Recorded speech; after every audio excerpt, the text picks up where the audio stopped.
Assalamualaikum warahmatullahi wabarakatuh. Selamat siang, selamat sore, selamat malam bagi teman-teman semuanya yang sedang melihat video ini. Sebelumnya perkenalkan, nama saya Afan Izul Mutakin dari Prodi Manajemen Bisnis Syariah semester 3. Pada video kali ini saya akan membahas tentang manajemen syariah. Manajemen syariah. Di sini kita melihat manajemen syariah kan terbagi menjadi dua, manajemen dan juga syariah. Nah, manajemen sendiri berasal dari bahasa Prancis yang berarti seni mengelola dan mengendalikan. Dengan kata lain, manajemen berarti proses perencanaan, pengorganisasian, memimpin dan mengawasi usaha-usaha dari anggota-anggota organisasi untuk mencapai tujuan yang telah ditetapkan. Nah, sedangkan syariah berasal dari bahasa Arab yang berarti hukum Islam. Syariah juga berarti perilaku yang berkaitan dengan nilai-nilai keimanan dan juga ketauhidan. Nah, jadi manajemen syariah yaitu ilmu yang mempelajari bagaimana mengelola, mengatur, dan melaksanakan kegiatan organisasi yang berdasarkan sumber utamanya yaitu Al-Quran dan Al-Hadis yang bertujuan untuk mencapai kebahagiaan di dunia dan juga di akhirat. Nah, Islam mengartikan manajemen sebagai segala sesuatu yang harus dilakukan dengan baik, teratur, rapi, dan benar. Nah, setelah mengetahui definisi manajemen syariah, selanjutnya kita akan membahas tentang fungsi manajemen. Nah, fungsi manajemen itu diantaranya ada planning, organizing, actuating, dan juga controlling, atau biasa disingkat dengan POAC. Nah, seorang manajer dalam mengelola organisasi menggunakan sumber daya dan melaksanakan 4 fungsi manajerial utama yaitu POAC tadi untuk mencapai tujuan. Fungsi POAC sendiri merupakan fungsi untuk meningkatkan efektivitas dan efisiensi suatu organisasi dalam pencapaian tujuannya. Fungsi yang pertama yaitu perencanaan atau planning. Nah, perencanaan dalam manajemen merupakan tahap awal dalam suatu kegiatan manajemen organisasi. Perencanaan merupakan proses yang mendefinisikan tujuan dari organisasi tersebut, yaitu membuat strategi yang akan digunakan untuk mencapai tujuan dari organisasi, serta mengembangkan rencana aktivitas kerja organisasi. Perencanaan merupakan sebuah keniscayaan, keharusan, kebutuhan, dan segala sesuatunya memerlukan perencanaan. Nah, jadi dapat disimpulkan bahwa perencanaan merupakan tahapan awal yang harus dilakukan oleh suatu organisasi untuk penetapan tujuan dan bagaimana cara untuk mencapai tujuan dari sebuah organisasi tersebut. Perencanaan sendiri memiliki 4 aspek.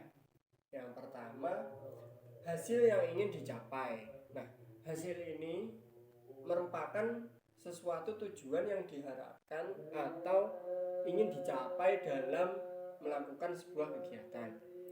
Aspek yang kedua, orang yang akan melakukan. Nah, tanpa memastikan siapa yang akan menjalankan sebuah kegiatan, maka suatu kegiatan tidak akan berjalan dengan baik. Dan aspek yang ketiga, waktu dan skala prioritas. Hal ini terkait dengan penyesuaian kegiatan, waktu yang tersedia, dan pencapaian yang diinginkan. Dan aspek yang terakhir yaitu dana. Dana harus dialokasikan atau dianggarkan dengan baik. Berapakah biaya yang dihabiskan untuk melakukan sebuah kegiatan tersebut, atau berapa sih anggaran yang ingin dikeluarkan untuk melakukan semua kegiatan yang ada di organisasi tersebut. Dalam perencanaan terdapat 4 tahapan yang harus dijalankan oleh sebuah organisasi. Tahapan yang pertama yaitu menetapkan tujuan atau serangkaian tujuan. Pada tahap ini perencanaan dimulai dengan menetapkan keputusan tentang apa yang menjadi tujuan organisasi tersebut. Tahap yang kedua yaitu merumuskan keadaan saat ini. Memahami pengertian keadaan saat ini bagi organisasi bisnis sangatlah penting. Karena dari situ kita dapat mencapai tujuan organisasi bisnis yang sudah dirumuskan dalam tahapan yang pertama. Dan apa saja yang harus dilakukan untuk mencapai tujuan tersebut. Dan tahap yang ketiga yaitu mengidentifikasi segala kekuatan, kelemahan, dan juga ancaman. Dalam memahami segala situasi dan kondisi objektif, dapat mempersiapkan strategi yang diperlukan memasuki keadaan itu dan berujung untuk mencapai apa yang menjadi tujuan organisasi bisnis, yaitu mendapatkan keuntungan yang berkelanjutan. Dan tahapan yang terakhir atau tahap keempat yaitu mengembangkan rencana atau serangkaian kegiatan untuk mencapai tujuan organisasi bisnis yang ditetapkan pada tahap pertama. Nah, dalam poin 4 ini dapat mempersiapkan, membuat, melakukan penilaian sebagai alternatif, memilih alternatif kegiatan yang terbaik, dan menguntungkan untuk mencapai tujuan organisasi bisnis. Setelah mengetahui tahapan-tahapannya, perencanaan tentunya memiliki tujuan.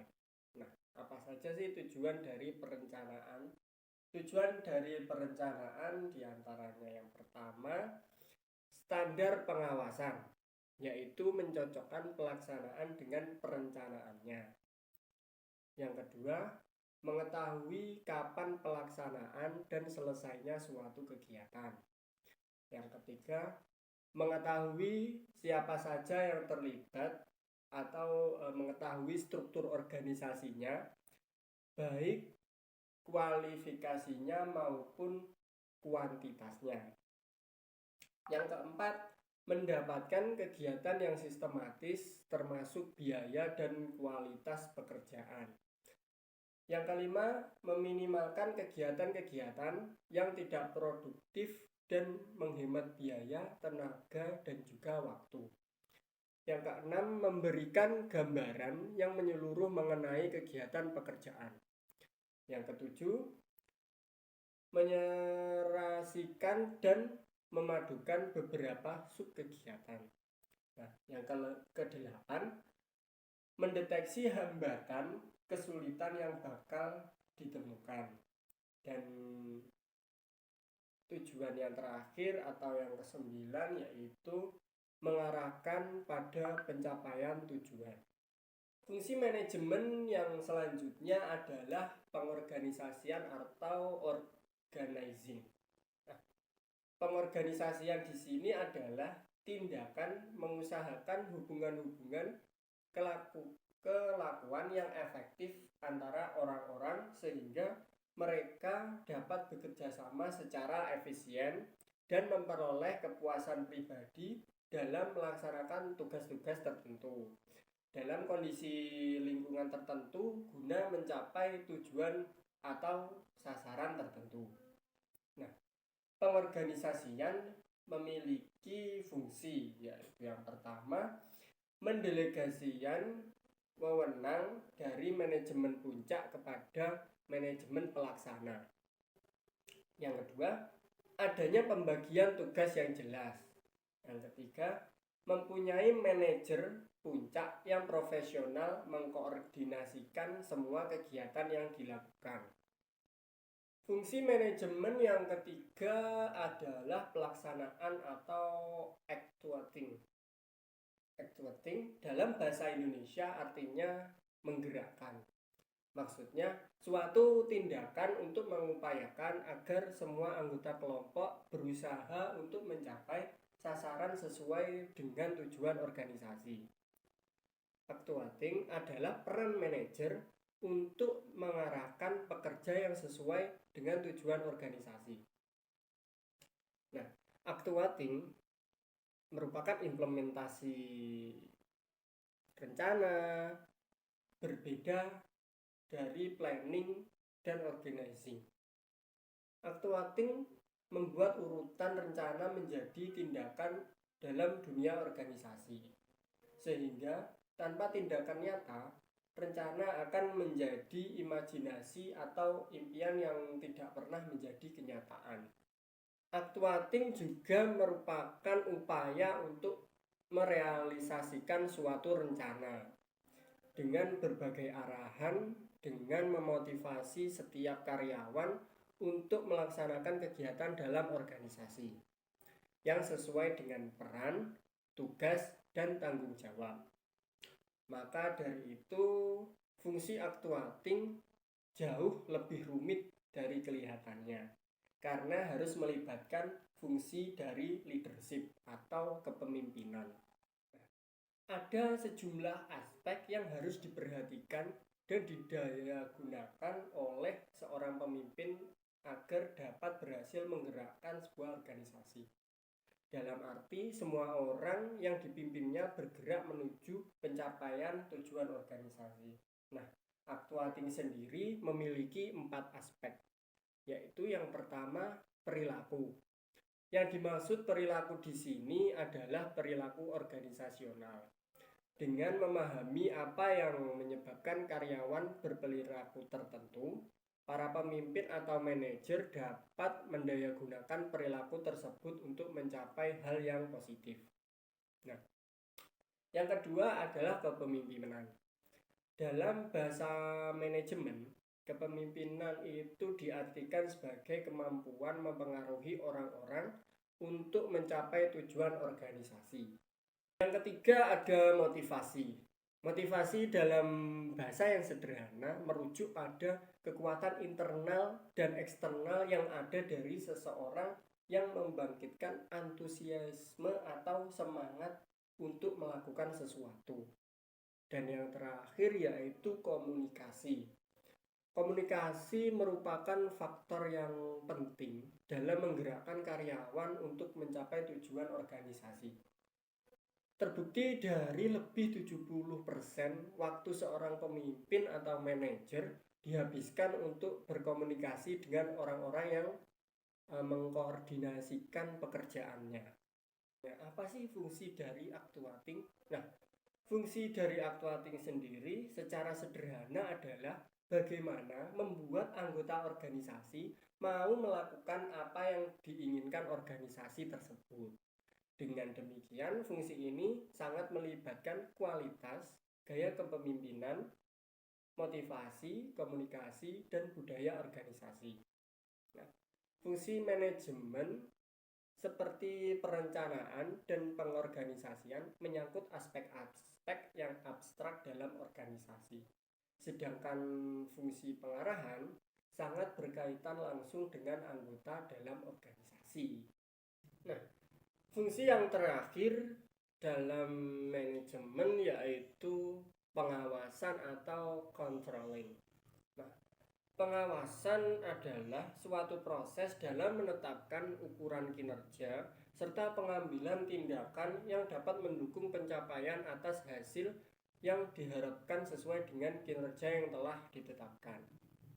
Selain menentukan tingkat pencapaian, tujuan pengawasan adalah untuk melakukan evaluasi atas kinerja serta melakukan korektif apabila diperlukan untuk menjamin hasil kinerja sesuai dengan apa yang telah diharapkan.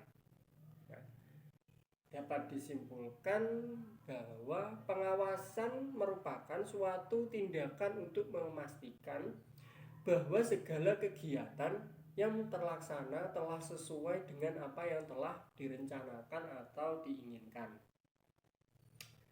Menurut pandangan Islam sendiri, pengawasan dilakukan untuk membenarkan yang hak. Oleh karena itu, pengawasan juga sudah semestinya dilihat dari dua sisi, yaitu pengawasan dari diri sendiri dan pengawasan dari luar. Pengawasan dari diri sendiri merupakan pengawasan yang bersumber dari keimanan seseorang kepada Allah. Nah, apabila seseorang meyakini jika setiap perbuatannya itu diawasi oleh Allah, maka ia akan selalu berhati-hati dalam melakukan sesuatu, bahkan melakukan kegiatan sekecil apapun. Sedangkan pengawasan dari luar merupakan pengawasan yang mutlak diperlukan karena pengawasan ini bertujuan untuk lebih efektifnya kegiatan organisasi, dikarenakan masih banyaknya orang yang meremehkan persoalan akhirat. Selain itu, pengawasan dari luar juga bertujuan untuk mengoptimalkan kerja organisasi. Pengawasan terbagi menjadi 3 macam tipe. Yang pertama, pengawasan pendahuluan. Pengawasan pendahuluan dibuat untuk mengantisipasi adanya masalah dari tujuan dan memungkinkan koreksi dibuat sebelum dilaksanakannya kegiatan. Tujuan pengawasan ini yaitu untuk mendeteksi adanya masalah-masalah dan mengambil tindakan yang diperlukan sebelum masalah itu terjadi. Yang kedua, pengawasan yang dilakukan dengan pelaksanaan kegiatan. Nah, pengawasan ini juga diartikan sebagai pengendalian yang berkesinambungan, yaitu di mana pengendalian yang mengawasi aktivitas yang dilakukan untuk memastikan kinerjanya sesuai dengan standar yang telah ditetapkan. Jadi dalam pengawasan ini menjadi penentu terus atau berhentinya suatu kegiatan. Yang terakhir yaitu pengawasan umpan balik. Pengawasan umpan balik yaitu proses di mana mengukur hasil-hasil dari suatu kegiatan yang telah terselesaikan. Di mana di sini organisasi atau perusahaan mengukur hasil-hasil kegiatan dari proses manajemen yang telah diselesaikan yang sesuai dengan standar yang telah ditentukan. Pengawasan sendiri memiliki 3 jenis. Yang pertama, pengawasan internal dan eksternal. Nah, pengawasan internal yaitu pengawasan yang dilakukan oleh pimpinan kepada karyawan yang berkaitan dengan tugas, kedisiplinan, prosedur kerja. Tujuannya untuk memastikan kinerja karyawan sesuai dengan kebijakan yang telah ditetapkan. Sedangkan pengawasan eksternal yaitu pengawasan yang dilakukan oleh unit perusahaan yang berada di luar organisasi yang dilakukan secara formal. Yang kedua yaitu pengawasan preventif dan represif. Pengawasan preventif yaitu pengawasan yang dilakukan terhadap suatu kegiatan sebelum kegiatan tersebut dilakukan, sehingga tujuannya dari pengawasan preventif ini adalah untuk mencegah adanya penyimpangan. Sedangkan pengawasan represif yaitu pengawasan yang dilakukan setelah kegiatan selesai atau setelah dilakukannya laporan yang bertujuan untuk mengetahui kemungkinan adanya penyimpangan. Dan yang terakhir yaitu pengawasan aktif dan pasif. Pengawasan aktif yaitu pengawasan yang dilakukan di tempat kegiatan.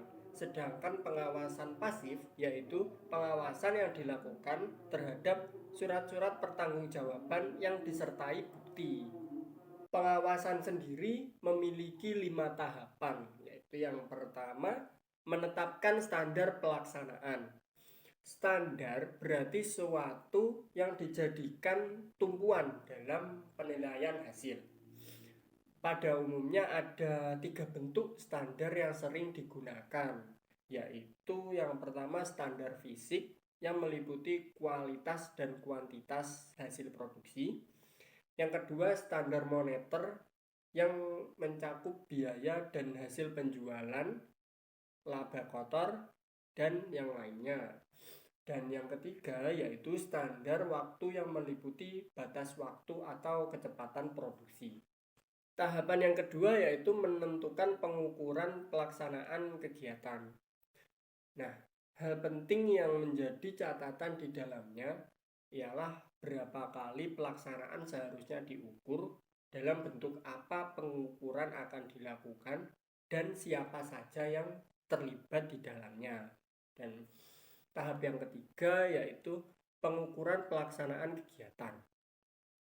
Pengukuran ini bisa dilakukan melalui observasi, laporan, metode otomatis, serta pengujian dan pengambilan sampel.